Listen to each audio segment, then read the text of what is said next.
Hello friends, welcome you in my YouTube channel mighty wits.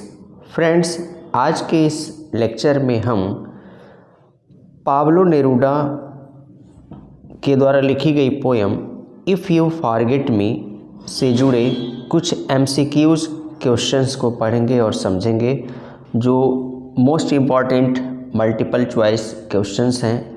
इसके पहले हमने Pablo Neruda के द्वारा लिखी गई दो पोयम कीपिंग क्वाइट और इफ़ यू फॉरगेट मी को पढ़ाया और उससे जुड़े पहलुओं को बताया, लाइन टू लाइन एक्सप्लेन किया। यहाँ पे हम एमसीक्यू को पढ़ेंगे, कुछ एमसीक्यूज़ जो क्वेश्चंस हैं वो पढ़ेंगे।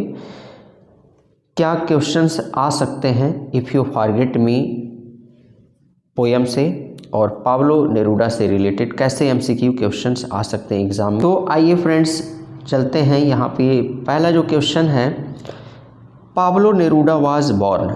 जब हम पोयम को पढ़ाए इसके पहले इफ़ यू फॉरगेट मी और कीपिंग क्वाइट को, तो उसमें हमने बताया कि पाब्लो नेरूडा का जो जन्म हुआ था, पाब्लो नेरूडा का जन्म कब हुआ था। यहाँ पे देखिए 4 ऑप्शन दे रखे हैं।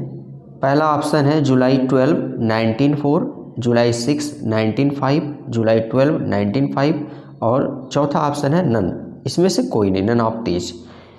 तो देखिए जब हम पोयम पढ़ाए तो इसमें बताए कि जो पाब्लो नेरूडा जो हैं एक चिलियन पोएट हैं और इनका जो जन्म हुआ था वह, ये ऑप्शन ए सही है, करेक्ट ऑप्शन जो है ये है जुलाई 12 जुलाई 1904 को क्या हुआ था, इनका जन्म हुआ था।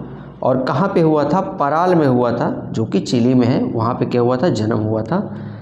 आइए फ्रेंड्स सेकेंड क्वेश्चन जो है, second question where was Pablo Neruda born. अभी इसके पहले देखिए हमने बताया कि पाब्लो नेरूडा का जन्म कहाँ पे हुआ था, तो इसका जो करेक्ट आंसर है ये आपका ये है, पराल, चिली में जो है।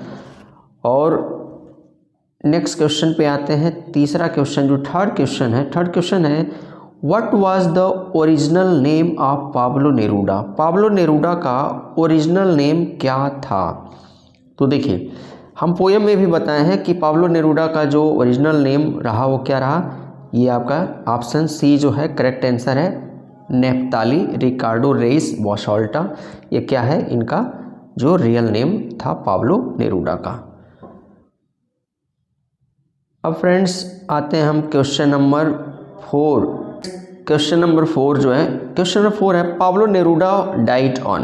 अब ऊपर हमने जन्म पढ़ा कब हुआ था, यहाँ पे इनकी डेथ कब हुई थी।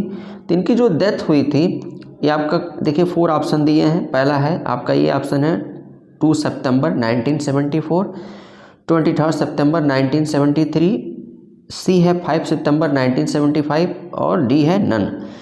तो देखिए यहाँ पे 4 क्वेश्चन जो है, 4 क्वेश्चन का जो करेक्ट आंसर है ये है आपका ऑप्शन बी जो है करेक्ट आंसर है। इनका जो डेथ हुआ था वो हुआ था 23 सितंबर 1973 को इनका डेथ हुआ था। नेक्स्ट क्वेश्चन नंबर 5 की तरफ चलते हैं। क्वेश्चन नंबर 5 जो है Pablo Neruda was awarded the Nobel prize for literature in. Friends जो एमसीक्यूज़ बनते हैं, वो जो राइटर की पोयम हम जो पढ़ते हैं, अगर हम अच्छे से पोयम पढ़े हैं या राइटर के बारे में पढ़े हैं तो कोई भी एमसीक्यू बनेगा हम उसको आसानी से कर लेंगे। यहाँ पे देखिए इसके पहले हम बता चुके हैं कि पाब्लो नेरूडा को नोबेल प्राइज़ मिला था लिटरेचर के लिए, कब मिला था। तो इसका जो करेक्ट आंसर है, करेक्ट आंसर आपका जो है वो क्या है, डी है। 1971 में क्या हुआ था, इनको नोबेल प्राइज़ मिला था लिटरेचर के लिए। अगला क्वेश्चन जो है question number 6 Pablo Neruda was died at the age of. जब इनकी डेथ हुई थी, इनकी जब डेथ हुई थी और डेथ कब हुई थी, अभी इसके ऊपर जो क्वेश्चन नंबर 4 है, क्वेश्चन नंबर 4 में हमने पढ़ा 23 सितंबर 1973 को क्या हुआ था, पाब्लो नेरूडा की डेथ हुई थी। तो उस समय इनका एज क्या था, कितने साल के थे जब इनकी डेथ हुई थी। तो देखिए ये जो एज था इनका 69, ये आपका बी ऑप्शन क्या है, करेक्ट है, 69 एज था इनका उस समय।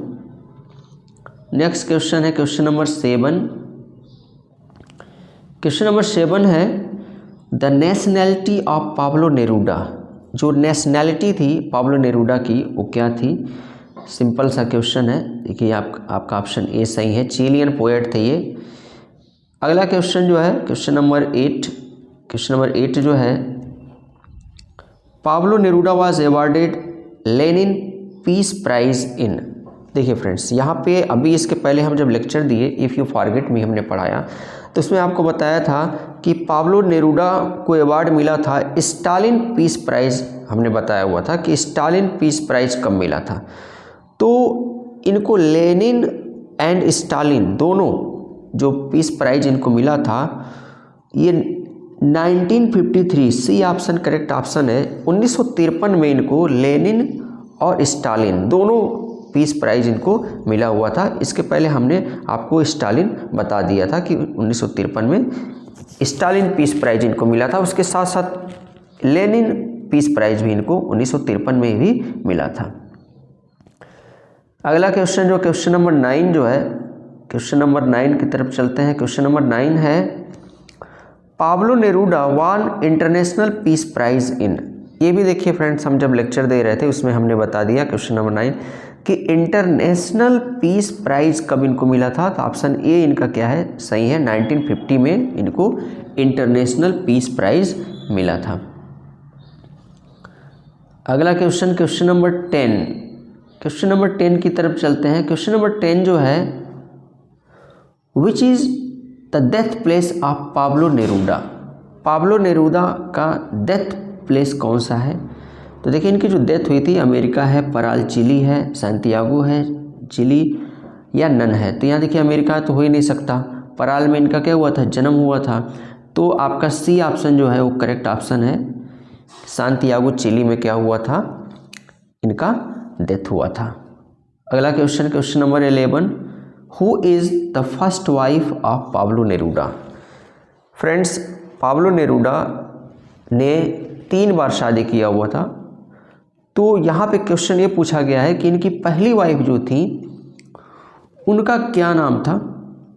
तो देखिए इनका जो पहली वाइफ थी 11 नंबर, ये आपका दिया हुआ जो मैरिज के एंटोनीटा, उसके बाद से मटिल्डा, यूरेशिया, कैरे, डेलिया डेल कैरिल और नन।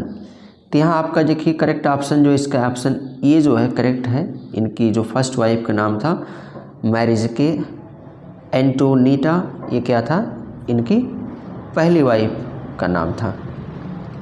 अगला क्वेश्चन जो है क्वेश्चन नंबर 12 की तरफ चलते हैं। Who is the second wife of Pablo नेरूडा।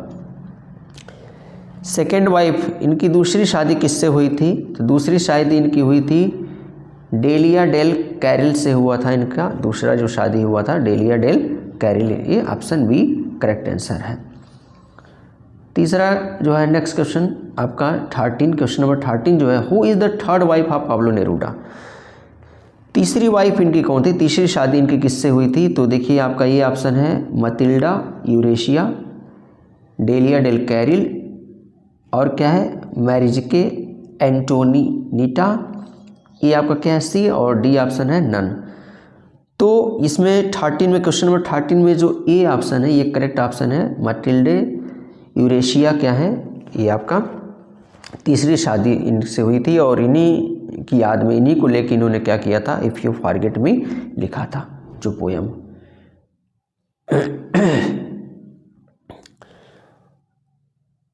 अगला क्वेश्चन जो है क्वेश्चन नंबर 14 के तरफ चलते हैं। क्वेश्चन नंबर 14 जो है, Pablo Neruda is considered dot dot है ऑफ चिली। जैसे पाब्लो नेरूडा को क्या कंसीडर किया गया है चिली का। अब इसमें से देखिए कौन सा ऑप्शन सही है, चारों में से कौन सा ऑप्शन सही है। क्वेश्चन नंबर 14 का कौन सा ऑप्शन सही है। तो 14 का जो ऑप्शन सही है ये बी ऑप्शन है, नेशनल पोएट है ये। क्वेश्चन नंबर 15 है, Pablo Neruda became known as a poet when he was. Pablo Neruda became known as a poet when he was. Pablo Neruda को एक पोएट के रूप में जाना जाने लगा, वो कितने साल के थे, क्या एज थी जब वो अपने आप को एक पोएट के रूप में शो किया, पोएट की वो पोएम लिखने लगे, लोग उनको जानने लगे। तो उनकी क्या एज थी। देखिए ऑप्शन ए है 14 ईयर्स, बी है 13 ईयर्स, सी 15 और डी 18 ईयर्स। तो क्वेश्चन नंबर 15 जो है 15 में क्या ऑप्शन सही है? 15 में देखिए ऑप्शन जो है आपका बी ऑप्शन सही है। ये आपका बी ऑप्शन सही है। 13 ईयर्स ओनली, जब 13 साल के थे तो लोग उनको एक पोएट के रूप में जानने लगे। अगला question, question number 16, what is the name of Pablo Neruda's father? Pablo Neruda के फादर का क्या नाम था? Option A Jose del Carmen, B Carrie Neruda, C Nissim Ezekiel, D none. तो सी और डी का तो कोई मतलब ही नहीं है, एकदम क्लियर है, तो सी और डी को हटा देते हैं। अब यहाँ देखिए कैरी नेरूडा जो है ये बिल्कुल नहीं, और आपका जो क्या होगा ऑप्शन ए 16 का ऑप्शन ए करेक्ट ऑप्शन है। जोस डेल कार्मेन क्या था? इनके फादर का नाम था, जो कि एक रेलवे एम्प्लॉय थे। अब आ जाते हैं क्वेश्चन नंबर 17 के तरफ। What is the name of Pablo Neruda's mother? Pablo Neruda की माँ का क्या नाम था? पहला देखिए है ऑप्शन ए रोसा बासाल्टो, और देखिए उसके बाद से क्या है रोसे डेल रेज, और सी है रोसे मैरी, और डी है रोजालिंड। ये देखिए, तो इसमें जो करेक्ट ऑप्शन है, इसमें भी करेक्ट ऑप्शन आपका जो 17 में करेक्ट ऑप्शन आपका ए है रोसा बासाल्टो। ये क्या है आपका इनकी माता का नाम। अगला क्वेश्चन जो है क्वेश्चन नंबर 18, जल्दी जल्दी से पढ़ेंगे हम लोग। क्वेश्चन नंबर 18 है Pablo Neruda began to write poetry at the age of. अब देखिए यहाँ पे पाब्लो नेरूडा को एक पोएट के रूप में जाना गया कि हाँ ये पोएट हैं, पोएम लिखते हैं। तो उनकी एज क्या थी? 13 थी, 13 साल थी, अभी ऊपर हमने पढ़ा। लेकिन इन्होंने पोएट्री लिखना किस एज में शुरू किया? Option A 12, B 11, C 10, D 9। देखिए इसमें जो करेक्ट ऑप्शन है 18, क्वेश्चन नंबर 18 का करेक्ट ऑप्शन सी है 10। जब ये 10 साल के थे इन्होंने तभी से क्या किया? पोइट्री लिखना शुरू कर दिया। आइए फ्रेंड्स क्वेश्चन नंबर 19 की तरफ चलते हैं। Which is a not the work of Pablo Neruda? Pablo Neruda का वर्क इसमें से कौन सा नहीं है? ये जो है 20 love poems and a song of despair, B जो है द जू स्टोरी, सी जो है कैंटो जनरल, और डी जो है स्पेन इन माई हार्ट। तो इसमें से देखिए जो ऑप्शन है कौन सा ऑप्शन करेक्ट है? इसमें से बी ऑप्शन करेक्ट है। द जू स्टोरी जो है ये पाब्लो नेरूडा का वर्क नहीं है, और द जू स्टोरी जो है ये लिखा गया है एडवर्ड एल्बी के द्वारा, ये एक अमेरिकन प्ले राइट, और इसको ये लिखे थे 1958 में। 1958 में क्या हुआ था? इसको लिखा गया था एडवर्ड एल्बी के द्वारा द जू स्टोरी। आइए friends question number 20, Pablo Neruda belonged to. Pablo Neruda किस एज से बिलोंग करते हैं, किस सेंचुरी से बिलोंग करते हैं? तो आपका ये हो गया 17वीं सेंचुरी, बी हो गया 18वीं सेंचुरी, सी हो गया 19वीं सेंचुरी, और डी हो गया 20वीं सेंचुरी। तो इसका जो करेक्ट ऑप्शन है करेक्ट ऑप्शन डी है। 20वीं सेंचुरी से क्या करते हैं? बिलोंग करते हैं, क्योंकि इनका जन्म जो हुआ था 1904 में हुआ था। 1904 में इनका जन्म हुआ था, और 1973 में क्या हुई थी? इनकी डेथ हुई थी पाब्लो नेरूडा की। तो ये क्या हुए? 20वीं सेंचुरी से बिलोंग करते हैं। अगला क्वेश्चन है question number 21, Pablo Neruda is known for 3 languages. Pablo Neruda को जाना जाता है 3 लैंग्वेज को जानते थे बहुत अच्छे से। इसमें से क्या क्या है? ऑप्शन ए है आयरिश, स्पेनिश, जर्मन, बी है स्पेनिश, इंग्लिश, फ्रेंच, सी है जर्मन, इंग्लिश, फ्रेंच, और डी नन। तो यहाँ देखिए 21 जो है क्वेश्चन है, इसमें हम जाएंगे ऑप्शन बी। 21 क्वेश्चन में क्या है? ऑप्शन बी जो है ये करेक्ट ऑप्शन है। इनको 3 लैंग्वेज स्पेनिश भी आती थी, इंग्लिश भी और फ्रेंच भी। अगला क्वेश्चन है क्वेश्चन नंबर 22। क्वेश्चन नंबर 22 जो है who wrote the lost Neruda. The lost Neruda किसके द्वारा लिखा गया?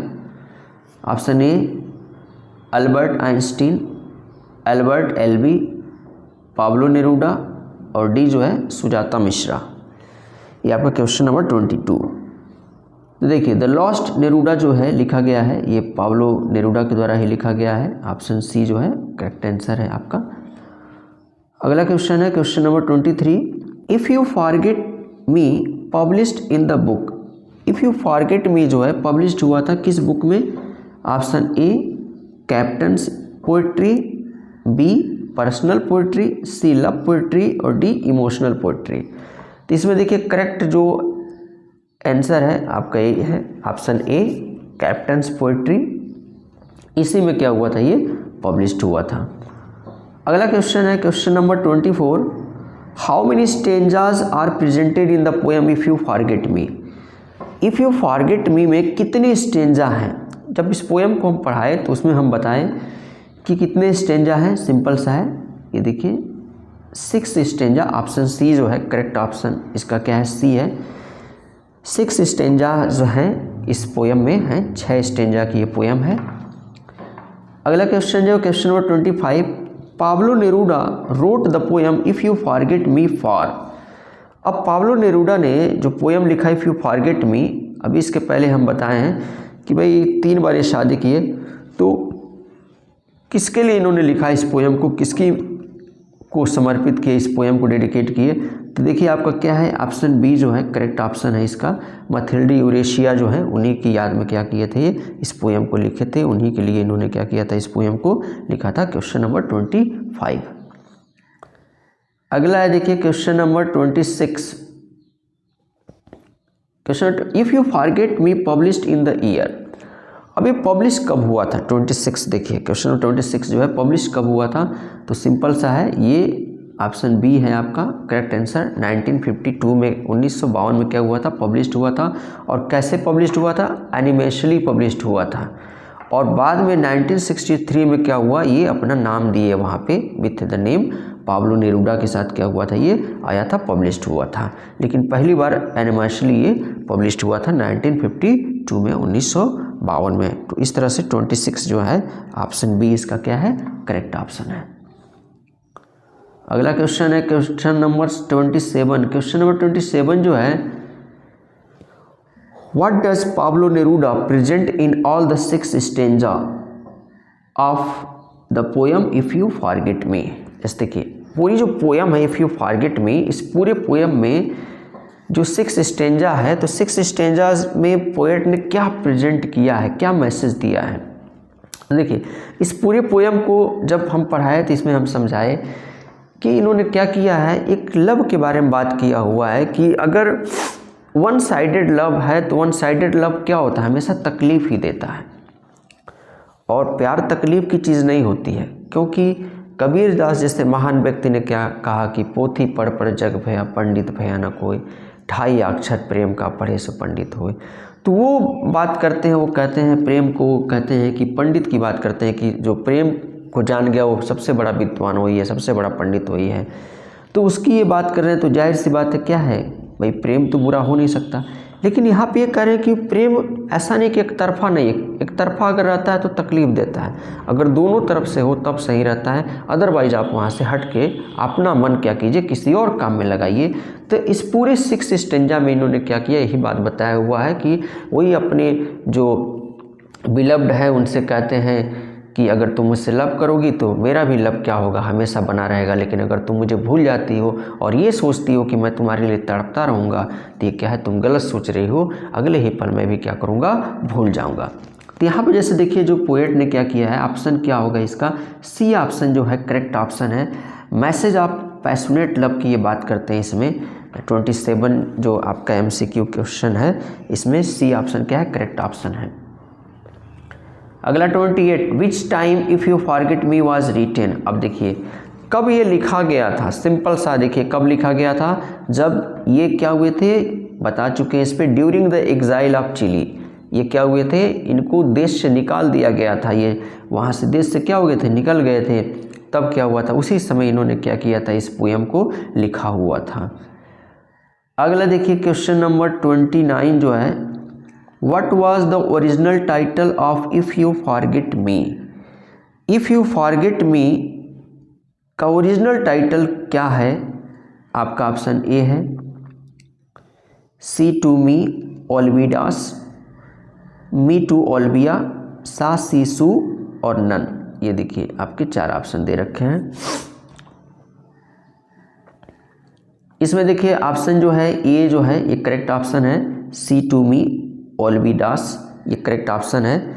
और ये स्पेनिश वर्ड है, क्योंकि जो if you forget me Spanish में लिखा गया और उसके बाद में क्या हुआ था, इसको इंग्लिश में ट्रांसलेट किया गया था। इफ़ यू फॉरगेट मी को बाद में क्या हुआ था, इंग्लिश में ट्रांसलेट किया गया था। पहले ये क्या लिखे थे, इसको स्पेनिश लैंग्वेज में लिखे थे।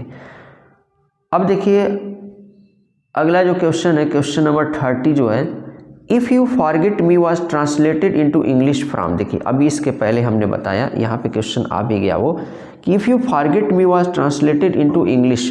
जो इफ़ यू फॉरगेट मी है वो ट्रांसलेट किया गया था इंग्लिश में, किस भाषा से ट्रांसलेट किया गया था इंग्लिश में? देखिए यहाँ पे क्या है, 4 option, German, Chilean, French and Spanish. तो देखिए आपका करेक्ट ऑप्शन अभी इसके पहले हम बता चुके हैं, ऑप्शन डी क्या होगा, ये आपका करेक्ट ऑप्शन डी है, स्पेनिश। स्पेनिश लैंग्वेज से क्या किया गया था, इसको ट्रांसलेट किया गया था किसमें, इंग्लिश में। अगला जो क्वेश्चन है, क्वेश्चन नंबर 31,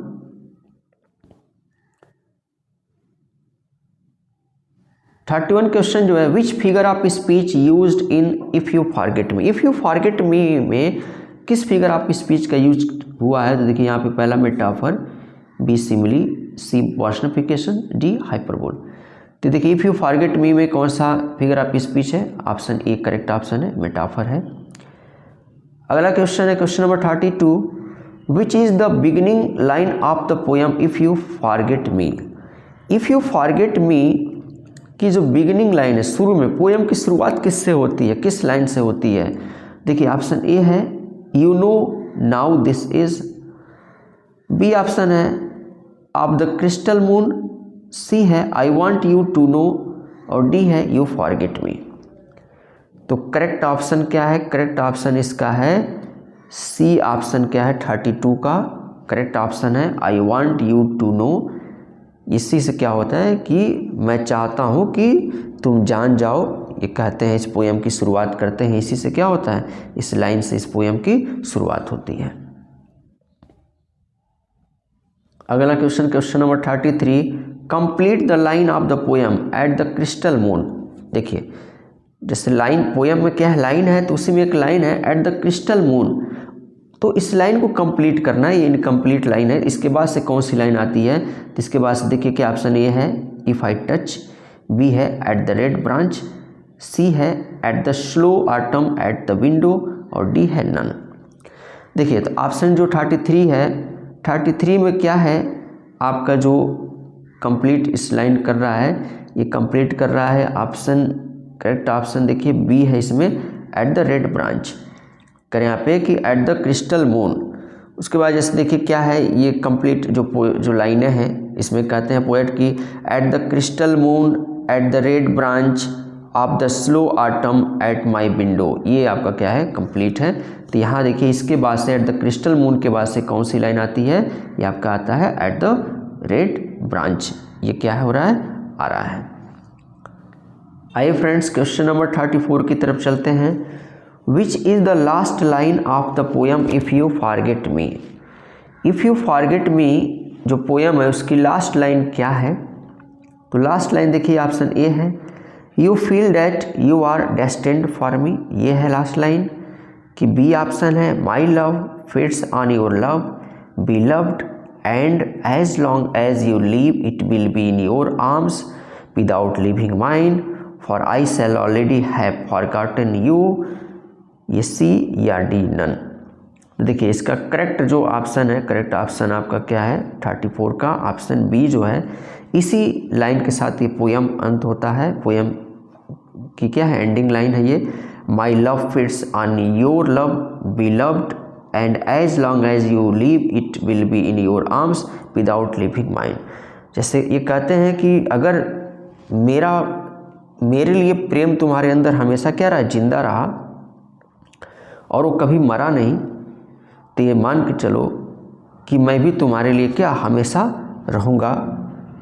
इस लाइन में पोएट ये कहते हैं कि मेरा प्यार भी हमेशा क्या रहेगा, हमेशा तुम्हारे लिए रहेगा। लेकिन अगर तुम भूल जाती हो और ये सोचती हो कि मैं तुम्हें प्यार करता रहूं, तो ऐसा कभी होगा नहीं। अगला देखिए जो है क्वेश्चन नंबर 35, जो लास्ट क्वेश्चन है इसका, how many sections are there divided in the poem if you forget me. कितने सेक्शंस इसमें डिवाइड किए गए हैं? देखिए ऑप्शन ए है 4 section, marriage, crime, politics, people. B है 4 section, love, passion, the furies and people. C है 4 section, hate, women, politics and people. D none है।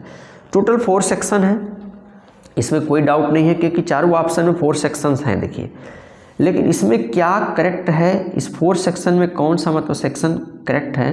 तो देखिए जो सेक्शन इसमें जो करेक्ट है वो है आपका ये बी है 4 सेक्शन, लव है, पैशन है एंड फ्यूरीज एंड पीपल। ये 4 हैं, प्रेम के बारे में, पैशन के बारे में, फ्यूरीज और पीपल के बारे में क्या किया गया है, इस डिवाइड किया गया है इस पोएम में।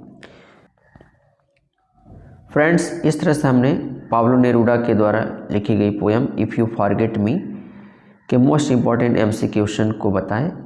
ये हमारा वीडियो कैसा लगा? अगर वीडियो पसंद आया तो इसे लाइक, शेयर और कमेंट करें।